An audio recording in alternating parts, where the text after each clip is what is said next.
മനുഷ്യൻ്റെ നിറം എന്താണെന്ന് ചോദിച്ചാൽ ആർക്കും വ്യക്തമായിട്ട് ഒരു ഉത്തരം പറയാൻ സാധിക്കുകയില്ല. കാരണം പല നിറത്തിലുള്ള മനുഷ്യരാണ് ഇവിടെ വസിക്കുന്നത്. റെഡിഷ് നിറമുള്ളവരുണ്ട്, യെല്ലോയിഷ് നിറം, ബ്രൗണിഷ് നിറം, ഡാർക്കിഷ് നിറം, അങ്ങനെ അനവധി നിറങ്ങളുണ്ട്. ഡാർക്ക് തന്നെ എടുത്തു കഴിഞ്ഞാൽ ഡാർക്കിൻ്റെ പല ഷെയ്ഡിലുള്ള മനുഷ്യരെ നമുക്ക് കാണാൻ സാധ്യമാകും. മനുഷ്യർക്കൊക്കെ എങ്ങനെയാണ് ഇങ്ങനെ വ്യത്യസ്തമായിട്ടുള്ള നിറമുണ്ടായത്? മനുഷ്യരുടെ എല്ലാം തുടക്കം ആഫ്രിക്കയിൽ നിന്നായിരുന്നു എന്ന് ശാസ്ത്രീയമായിട്ട് നമ്മൾ തെളിയിച്ചിട്ടുള്ളതാണ്. പിന്നെ എങ്ങനെയാണ് ആ ആഫ്രിക്കയിൽ നിന്ന് പുറപ്പെട്ട മനുഷ്യർക്കൊക്കെ വ്യത്യസ്തമായിട്ടുള്ള നിറങ്ങളുണ്ടായത്? ഇന്നത്തെ വീഡിയോയിലൂടെ നമ്മൾ അതുതന്നെയാണ് വ്യക്തമായിട്ട് പരിശോധിക്കാൻ പോകുന്നത്. ഈ വീഡിയോ നിർമ്മിക്കാനായിട്ട് ഞാൻ റെഫർ ചെയ്തിട്ടുള്ള ശാസ്ത്ര പ്രബന്ധങ്ങളുടെ ലിങ്ക് ഞാൻ ഡിസ്ക്രിപ്ഷനിൽ കൊടുത്തിട്ടുണ്ട്. താല്പര്യമുള്ളവർക്ക് അത് പരിശോധിക്കാവുന്നതാണ്. മനുഷ്യരുടെ എല്ലാം തുടക്കം ആഫ്രിക്കയിൽ നിന്ന് തന്നെയായിരുന്നു. ആദ്യകാല മനുഷ്യർ ഏത് കാലഘട്ടത്തിലാണ് ഉണ്ടായതെന്ന് ചോദിച്ചു കഴിഞ്ഞാൽ 25 ലക്ഷം വർഷങ്ങൾക്ക് മുൻപെന്ന് പറയാൻ സാധിക്കും. പക്ഷേ 25 ലക്ഷം വർഷങ്ങൾക്ക് മുൻപ് ഇവിടെ ഉണ്ടായിരുന്നത് ഹോമോസാപ്പിയൻസ് വിഭാഗത്തിൽപ്പെടുന്ന അല്ലെങ്കിൽ സ്പീഷീസിൽപ്പെടുന്ന മനുഷ്യരായിരുന്നില്ല. അവർ ഹോമോ ഇറക്റ്റസ് ആയിരുന്നു. പിന്നീട് വർഷങ്ങളോളം അവർ ഈ ഭൂമിയിൽ തുടർന്നു പോവുകയുണ്ടായി. അവർ മൈഗ്രേറ്റ് ചെയ്തു, ഒരുപാട് രാജ്യങ്ങളിൽ എത്തിച്ചേരുകയുണ്ടായി. ഇന്ത്യയിലും അവർ എത്തിച്ചേർന്നിട്ടുണ്ട്.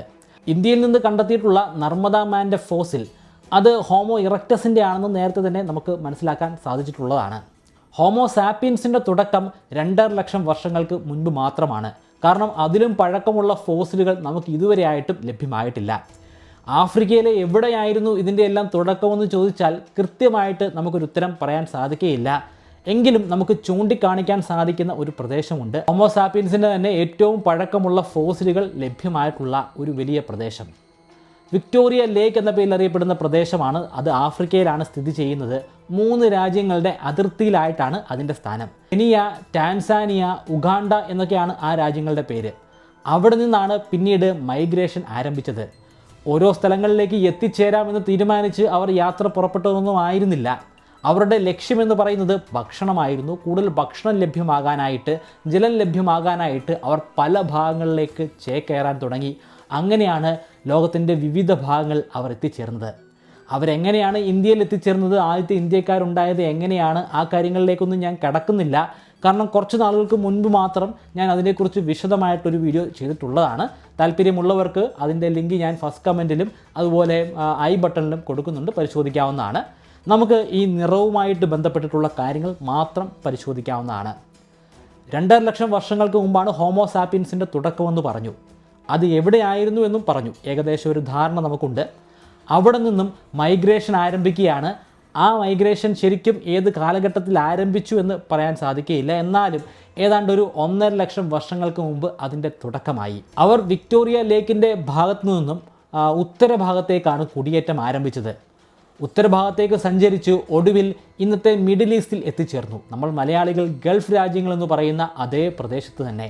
70,000 വർഷങ്ങൾക്ക് മുൻപാണ് അവർ മിഡിൽ ഈസ്റ്റിൽ എത്തിച്ചേരുന്നത്. ആ ഒരു വർഷത്തിനും ആ ഒരു സ്ഥലത്തിനും ഒരുപാട് പ്രത്യേകതയുണ്ട്.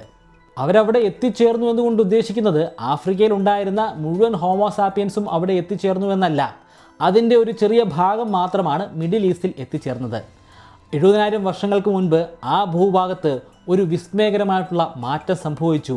ഒരു ജനിതകപരമായിട്ടുള്ള മ്യൂട്ടേഷൻ സംഭവിക്കുകയാണ്. നമ്മുടെ നിറവുമായി ബന്ധപ്പെട്ടിട്ടുള്ള നമ്മൾ ഇതുവരെ കണ്ടെത്തിയിട്ടുള്ള ആദ്യത്തെ ഏറ്റവും പ്രധാനപ്പെട്ട മ്യൂട്ടേഷൻ അവിടെയാണ് സംഭവിച്ചത്. KIT ലിഗാൻ ജീൻ അല്ലെങ്കിൽ KIT LG എന്ന് പറയുന്ന ഒരു ജീനിനാണ് മ്യൂട്ടേഷൻ സംഭവിക്കുന്നത്. അത് നിറവുമായി ബന്ധപ്പെട്ടിട്ടുള്ള ഒരു മ്യൂട്ടേഷൻ തന്നെയായിരുന്നു. പൂർണ്ണമായിട്ടും ഇരുണ്ട നിറത്തിലുണ്ടായിരുന്ന മനുഷ്യർക്ക് ആ നിറത്തിൽ അല്പം മാറ്റമുണ്ടാകുന്നത് ഈ ഒരു ഘട്ടത്തിലാണ്. ഈ മ്യൂട്ടേഷനുമായി ബന്ധപ്പെട്ട് ഉൽപ്പാദിപ്പിക്കപ്പെട്ട പ്രോട്ടീൻസ് കാരണം പുതിയ ചില കോശങ്ങൾ നമ്മളുടെ തൊലിപ്പുറത്ത് ഉണ്ടാവുകയുണ്ടായി. അതിൻ്റെ പേരാണ് മിലാനോസൈറ്റ് സെൽസ്. ആ മിലാനോസൈറ്റ് സെൽസ് നമ്മുടെ തൊലിക്ക് നിറഭേദം ഉണ്ടാക്കുന്ന തരത്തിലുള്ള പിഗ്മെൻറ്റുകളെ ഉൽപ്പാദിപ്പിച്ചു. ആ പിഗ്മെൻ്റാണ് യുമെലാനിൻ. ഇനി അങ്ങോട്ട് ഇങ്ങനെ ഒരു മ്യൂട്ടേഷൻ സംഭവിച്ച് നിറത്തിൽ അല്പം മാറ്റം വന്ന ആ മനുഷ്യരെ K+ മനുഷ്യരെന്ന് നമുക്ക് വിശേഷിപ്പിക്കാം.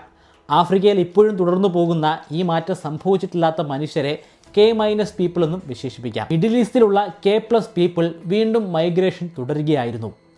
അതിൻ്റെ ഒരു വിഭാഗം സെൻട്രൽ ഏഷ്യയിലേക്കാണ് പോയത്, മറ്റൊരു വിഭാഗം പോയത് യൂറോപ്പിലേക്കായിരുന്നു. ഇത് രണ്ടും കൂടാതെ വേറൊരു വിഭാഗമുണ്ട്. അവർ പോയത് നോർത്ത് ആഫ്രിക്കയിലേക്കായിരുന്നു. അതായത് ഇപ്പോൾ north Africa, Europe, central Asia തുടങ്ങിയ പ്രദേശങ്ങളിലുള്ളത് K+ പീപ്പിളാണ്. ഈ പ്രദേശങ്ങളിലേക്ക് അവർ എത്തിച്ചേരുമ്പോഴേക്കും 40,000 വർഷങ്ങൾക്ക് മുൻപായിരുന്നു കാലഘട്ടം. സെൻട്രൽ ആഫ്രിക്ക മുതൽ ദക്ഷിണ ആഫ്രിക്ക വരെയുള്ള വലിയ പ്രദേശം, ആ പ്രദേശത്ത് ഇപ്പോഴുമുള്ളത് K- പീപ്പിളാണ്. ഈ K- പീപ്പിളിൻ്റെ ഒരു ചെറിയ വിഭാഗം പിന്നെയും മൈഗ്രേറ്റ് ചെയ്യാൻ തുടങ്ങി. അവർ ഇതേ മിഡിൽ ഈസ്റ്റിലൂടെ തന്നെ ഇന്ത്യയിലേക്ക് എത്തിച്ചേരുകയായിരുന്നു. ഇന്ത്യയിൽ എത്തിച്ചേർന്ന് അതിൻ്റെയും ഒരു ചെറിയ വിഭാഗം അവിടെ നിന്ന് ഇന്ത്യയുടെ നോർത്ത് ഈസ്റ്റ് ഭാഗത്തേക്ക്, അതായത് ഇന്നത്തെ ആസാമും അരുണാചൽ പ്രദേശും ഒക്കെയുള്ള ഭാഗത്തേക്ക് എത്തിച്ചേർന്നു. അവിടെ നിന്നും മൈഗ്രേഷൻ തുടർന്ന് പിന്നീട് മ്യാൻമാർ, വിയറ്റ്നാം, കംബോഡിയ, ഇന്തോനേഷ്യ തുടങ്ങിയ പ്രദേശങ്ങളിലൂടെ ഒടുവിൽ അവർ ഓസ്ട്രേലിയയിൽ എത്തിച്ചേരുകയാണ്. ഇങ്ങനെ എത്തിച്ചേരുന്നവർ K- പീപ്പിളാണ്. അവരുടെ ത്വക്ക് കുറച്ചുകൂടെ കറുത്ത നിറമുള്ള ത്വക്ക് തന്നെയാണ്. ഇനി നമുക്ക് യൂറോപ്പിലേക്കൊന്ന് പോയി നോക്കാം. 40,000 വർഷങ്ങൾക്ക് മുൻപ് അവിടെ ആദ്യമായിട്ട് ഹോമോസാപ്പിയൻസ് എത്തിച്ചേർന്നു എന്ന് പറഞ്ഞു K+ പീപ്പിൾ. ആ K+ പീപ്പിൾ യൂറോപ്പിൻ്റെ വിവിധ ഭാഗങ്ങളിലായിട്ട് വ്യാപിക്കുകയാണ്. ഏതാണ്ട് 40,000 വർഷം മുതൽ 25,000 വർഷങ്ങൾക്ക് മുൻപ് വരെയുള്ള കാലഘട്ടം. ആ കാലഘട്ടത്തിൽ വളരെ സുപ്രധാനമായിട്ടുള്ള ഒരു മ്യൂട്ടേഷൻ അവരിൽ സംഭവിക്കുകയാണ്. SLC24A5, SLC45A2 തുടങ്ങിയ ജീനുകളിലാണ് മ്യൂട്ടേഷൻ സംഭവിക്കുന്നത്. അതിനെ തുടർന്ന് ഉൽപ്പാദിപ്പിക്കപ്പെട്ട പ്രോട്ടീനുകൾ അവരുടെ ശരീരത്തിലുണ്ടായിരുന്ന യുമെലാനിനെ ഇൻഹിബിറ്റ് ചെയ്യാൻ തുടങ്ങി. അതായത് അതിൻ്റെ ഉൽപ്പാദനത്തെ തടഞ്ഞു നിർത്താനായിട്ട് തുടങ്ങി. യുമെലാനിനാണ് ഒരു ഇരുണ്ട ഷെയ്ഡ് അവരുടെ ത്വക്കിന് നൽകിക്കൊണ്ടിരുന്നത്. അതിനെ ഇൻഹിബിറ്റ് ചെയ്യാൻ തുടങ്ങിയതോടുകൂടി തന്നെ അവരുടെ ഇരുണ്ട നിറം ഇല്ലാതെയാവുകയായിരുന്നു. ക്രമേണ വെളുത്ത നിറമുള്ള മനുഷ്യരായിട്ട് മാറുകയാണ് ഉണ്ടായത്. ഇതിൻ്റെ പ്രധാനപ്പെട്ട കാരണമെന്ന് പറയുന്നത് അവിടുത്തെ കുറഞ്ഞ താപനില തന്നെയാണ്. ശക്തമായിട്ടുള്ള സോളാർ റേഡിയേഷൻ, പ്രത്യേകിച്ചും അൾട്രാ വയലറ്റ് രശ്മികൾ എത്തിച്ചേരുന്നത് ഭൂമധ്യരേഖയോട് ചേർന്നുള്ള പ്രദേശത്താണ്. ആഫ്രിക്ക കൃത്യമായിട്ട് ഈ പറയുന്ന വിക്ടോറിയ ലേക്ക് തന്നെ കൃത്യമായിട്ട് ഈ ഭൂമധ്യരേഖ കടന്നു പോകുന്ന പ്രദേശത്തോട് ചേർന്നുള്ള ഒരു ഭൂഭാഗമാണ്. അവിടെ ധാരാളമായിട്ട് UV റേഡിയേഷൻ എത്തുന്നത് കൊണ്ടാണ് സ്വാഭാവികമായിട്ടും അഡാപ്റ്റേഷനിലൂടെ നമുക്ക് ഒരു കറുത്ത ത്വക്കുണ്ടായത്. നമ്മളെ അൾട്രാ വയലറ്റ് രശ്മികളിൽ നിന്നും സംരക്ഷിക്കുന്നതാണ്. പക്ഷേ തണുത്തുറഞ്ഞ യൂറോപ്യൻ പ്രദേശങ്ങളിലേക്ക് പോവുകയാണെങ്കിൽ അവിടെ അൾട്രാ വയലറ്റ് രശ്മികളെന്നല്ല, സൂര്യപ്രകാശം തന്നെ വളരെ കുറഞ്ഞ അളവിലാണ് എത്തിച്ചേരുന്നത്. ഈ മെലാനിൻ അവരുടെ ശരീരത്തിൽ അപ്പോഴും നിലകൊള്ളുകയാണെങ്കിൽ അവർക്ക് വൈറ്റമിൻ ഡിയെ ആഗിരണം ചെയ്യാൻ സാധ്യമാകുന്നതല്ല.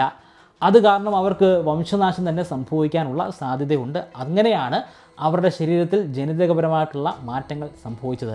ഞാനിവിടെ പറയുന്ന ഈ ജനിതക മാറ്റങ്ങൾ ഒരേ സ്ഥലത്ത് തന്നെ ഏതാണ്ട് ഒരേ സമയത്ത് തന്നെ എത്തിച്ചേർന്ന എല്ലാ ആളുകളിലും സംഭവിക്കുന്നില്ല.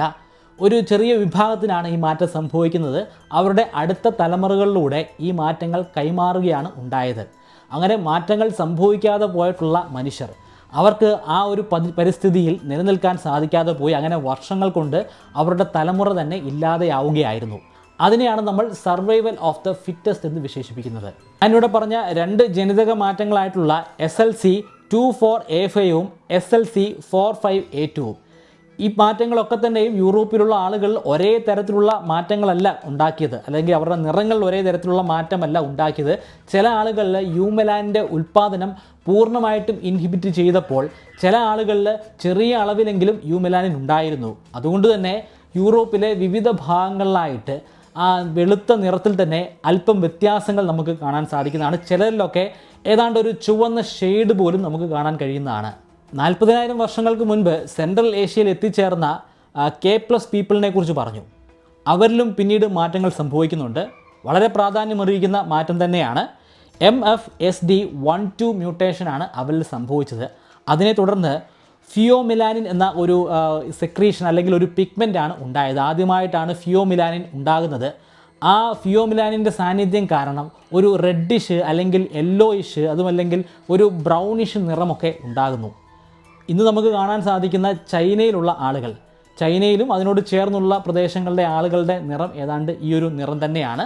പിന്നീട് വർഷങ്ങൾ കൊണ്ട് അവിടെയുള്ള ആളുകൾ മാത്രമല്ല യൂറോപ്പിലുള്ള ആളുകൾ പോലും ഇന്ത്യയിൽ എത്തിച്ചേരുകയും ഇവിടെ പ്രത്യുൽപാദനം നടത്തി കുറച്ചുകൂടെ മിക്സറായിട്ടുള്ള അല്ലെങ്കിൽ സങ്കര വിഭാഗത്തിലുള്ള ആൾക്കാർ ഉണ്ടാവുകയും ചെയ്തു. ഇന്ത്യയുടെ വിവിധ ഭാഗങ്ങളിലായിട്ട് നമുക്ക് ശരിക്കും കാണാൻ സാധിക്കുന്നത് ഇത്തരത്തിലുള്ള സങ്കര വിഭാഗത്തെ തന്നെയാണ്. സെൻട്രൽ ഏഷ്യയിൽ ഉണ്ടായിരുന്ന ഈ പറഞ്ഞ മാറ്റങ്ങൾ സംഭവിച്ചിട്ടുള്ള ആളുകൾ ഒരു വിഭാഗം ഏതാണ്ട് 25,000 വർഷങ്ങൾക്ക് മുൻപ് അവിടെ നിന്നും യാത്ര ചെയ്ത് കിഴക്കൻ അതിർത്തിയിലേക്ക്, അതായത് ഇന്ന് കാണുന്ന പ്രോപ്പറായിട്ടുള്ള ചൈനയുടെ ഭാഗത്തേക്ക് എത്തിച്ചേരുന്നുണ്ട്. പിന്നീടുണ്ടായ 25,000 വർഷങ്ങളിലെ മാറ്റങ്ങൾ കൊണ്ടാണ് ഇപ്പോൾ കാണുന്ന ചൈനീസ് വിഭാഗത്തിൽപ്പെട്ട ആളുകളെ നമുക്ക് കാണാൻ സാധിക്കുന്നത്. അതുപോലെ തന്നെ ഈ സെൻട്രൽ ഏഷ്യയിൽ ഉണ്ടായിരുന്ന ഒരു ചെറിയ വിഭാഗം മറ്റൊരു ഭാഗത്തേക്ക് പോകുന്നുണ്ട്. അത് കുറച്ചുകൂടെ ഉത്തര ഭാഗത്തേക്കാണ്, അതായത് സൈബീരിയയുടെയൊക്കെ ആ ഒരു പ്രദേശത്തേക്കാണ് പോകുന്നത്, റഷ്യയുടെയൊക്കെ ഒരു ഭൂഭാഗം. അവിടെ നിന്നും അവർ അമേരിക്കയിലേക്ക്, അതായത് നോർത്ത് അമേരിക്കയിലേക്ക് കടക്കുന്നുണ്ട്. അതായത് അലാസ്കയ്ക്കും ഈ റഷ്യയ്ക്കും ഇടയിലായിട്ട് ഒരു ചെറിയ ഒരു സമുദ്രം നമുക്ക് കാണാൻ സാധിക്കുന്നുണ്ട്.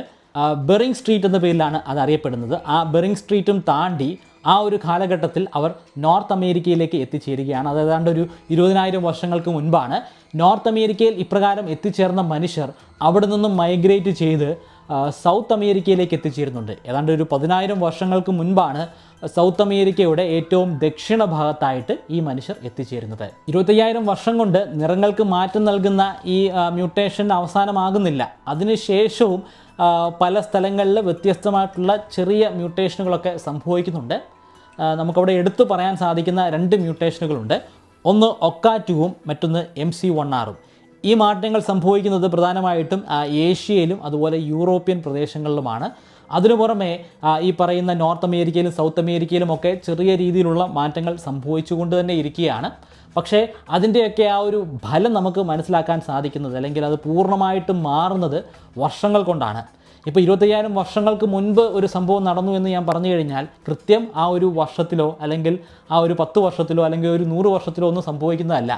അത് സംഭവിച്ചുകൊണ്ട് തന്നെ ഇരിക്കുന്ന ഒരു മാറ്റമാണ്. കുറേയധികം വർഷങ്ങൾ കൊണ്ടാണ് നമുക്ക് പ്രഥമ ദൃഷ്ടിയാൽ കണ്ട് മനസ്സിലാക്കാൻ പറ്റുന്ന ഒരു മാറ്റമായിട്ട് അത് മാറുന്നത്. അല്ലാതെ ഒരൊറ്റ സെക്കൻഡിൽ അല്ലെങ്കിൽ ഒരൊറ്റ വർഷം അല്ലെങ്കിൽ ഒരു 10 വർഷം കൊണ്ട് സംഭവിക്കുന്ന ഒരു മാറ്റവുമല്ല ഈ എവല്യൂഷനിൽ സംഭവിച്ചുകൊണ്ടിരിക്കുന്നത്. അപ്പോൾ ഇങ്ങനെയാണ് മനുഷ്യരിൽ വ്യത്യസ്തമായിട്ടുള്ള നിറങ്ങൾ ഉണ്ടാകുന്നത്. ഇതിനു പുറമെ ഞാൻ പറഞ്ഞതുപോലെ തന്നെ സങ്കര വിഭാഗത്തിലുള്ള ആളുകളും ഉണ്ടാകുന്നുണ്ട്. വ്യത്യസ്തമായിട്ടുള്ള ജീൻ പൂളിലുള്ള ആളുകൾ പരസ്പരം ഒന്നു ചേർന്ന് അവരുടെ പ്രത്യുൽപാദനത്തിലൂടെ പുതിയ കുഞ്ഞുങ്ങൾ ഉണ്ടാകുമ്പോൾ അവരുടെ ട്രേറ്റുകൾ, അതായത് 2 വ്യത്യസ്തമായിട്ടുള്ള ഗോത്രത്തിലുള്ള ആളുകളായിരിക്കും, ആ വ്യത്യസ്ത ഗോത്രത്തിലുള്ള ആളുകളുടെ ട്രേറ്റുകൾ പിന്നീടുണ്ടായിട്ടുള്ള കുഞ്ഞുങ്ങൾ ഉണ്ടാകുന്നുണ്ട്. അത് ആ ഒരു കുഞ്ഞിൽ തന്നെ ഉണ്ടാകണമെന്നില്ല. ഉദാഹരണത്തിന് ഇപ്പോൾ ഉണ്ടാകുന്ന ഒരു കുഞ്ഞിൻ്റെ പൂച്ചക്കണ്ണ്, അതിൻ്റെ കാരണം അവരുടെ അച്ഛൻ്റെയോ അമ്മയുടെയോ പൂച്ചക്കണ്ണായിരിക്കണമെന്നില്ല. അച്ഛനും അമ്മയ്ക്കും കറുത്ത അല്ലെങ്കിൽ ഒരു ബ്രൗൺ കളറിലുള്ള കണ്ണുകളായിരിക്കാം ഉണ്ടായിരിക്കുക. പക്ഷേ വളരെയധികം പിന്നിലേക്ക്, ജനറേഷനുകൾ പിന്നിലേക്ക് പോകുമ്പോൾ അവരുടെ ആരുടെയെങ്കിലും ഒരു തലമുറയിൽ ഒരാൾക്കൊരു പൂച്ചക്കണ്ണ് ഉണ്ടായിരിക്കുന്നതാണ്. അത് കാരണമായിരിക്കാം ഈ കുട്ടിക്ക് പൂച്ചക്കണ്ണായിട്ട് മാറുന്നത്. അങ്ങനെ ഒരുപാട് കോംപ്ലക്സ് ആയിട്ടുള്ള കാര്യങ്ങൾ കൊണ്ടാണ് നമ്മുടെ ശരീരത്തിൻ്റെ ഓരോ ഘടനയും രൂപപ്പെട്ടത്. ശാരീരികമായിട്ടുള്ള വ്യത്യാസങ്ങളുണ്ട്. നമ്മുടെ മുഖത്തിൻ്റെ തന്നെ ഷേപ്പിലുള്ള വ്യത്യാസങ്ങളുണ്ട്. ഒരു സൗത്ത് ഇന്ത്യക്കാരനെയും നോർത്ത് ഇന്ത്യക്കാരനെയും നമുക്ക് ഒറ്റ നോട്ടത്തിൽ തന്നെ കണ്ടാൽ മനസ്സിലാക്കാൻ സാധിക്കുന്നതാണ്. ചൈനക്കാരനെ നമുക്ക് തീർച്ചയായിട്ടും വ്യത്യാസമായിട്ട് തന്നെ കാണാൻ സാധിക്കുന്നതാണ്. യൂറോപ്യൻസും തീർത്തും വ്യത്യസ്തമാണ്. അത് അവരുടെ നിറത്തിൻ്റെ കാര്യത്തിൽ മാത്രമല്ല, മുഖത്തിൻ്റെ ഷേപ്പിൻ്റെ കാര്യത്തിൽ കൂടി ബാധകമാണ്. ആ ഷേപ്പുകളൊക്കെ മാറുന്നത് കുറേയധികം കാരണങ്ങൾ കൊണ്ടാണ്. അവരുടെ ഭക്ഷണം, അതുപോലെ തന്നെ അവർ താമസിക്കുന്ന പ്രദേശത്തെ കാലാവസ്ഥ, അവിടുത്തെ ഭൂഭാഗം, കുറച്ചുകൂടി ഉയർന്ന ആൾട്ടിറ്റ്യൂഡിലാണ് അവർ താമസിക്കുന്നതെങ്കിൽ അവിടെ ഓക്സിജൻ്റെ അളവ് വളരെ കുറവായിരിക്കാം. അപ്പോൾ ആ ഓക്സിജൻ ശ്വസിച്ച് വളരുന്ന ആളുകളെ പോലെ ആയിരിക്കുകയില്ല സമുദ്രതീരത്തിൽ, പ്രത്യേകിച്ചും കേരളക്കരയിലുള്ള ആളുകൾ വസിക്കുന്നത്. അങ്ങനെ ഒരുപാട് പരിണാമപരമായിട്ടുള്ള കാര്യങ്ങളുണ്ട്. ആ കാര്യങ്ങൾ കൊണ്ടാണ് ഈ രൂപത്തിലുണ്ടായിരിക്കുന്ന മാറ്റങ്ങൾ സംഭവിക്കുന്നത്. രൂപത്തെക്കുറിച്ച് പറയുകയാണെങ്കിൽ ഒരുപാട് കാര്യങ്ങൾ പറയേണ്ടതായിട്ടുണ്ട്. അത്തരത്തിലുള്ള ഒരു വീഡിയോ കാണാൻ താല്പര്യമുണ്ടെങ്കിൽ തീർച്ചയായിട്ടും അത് കമൻറ്റിൽ രേഖപ്പെടുത്തുക.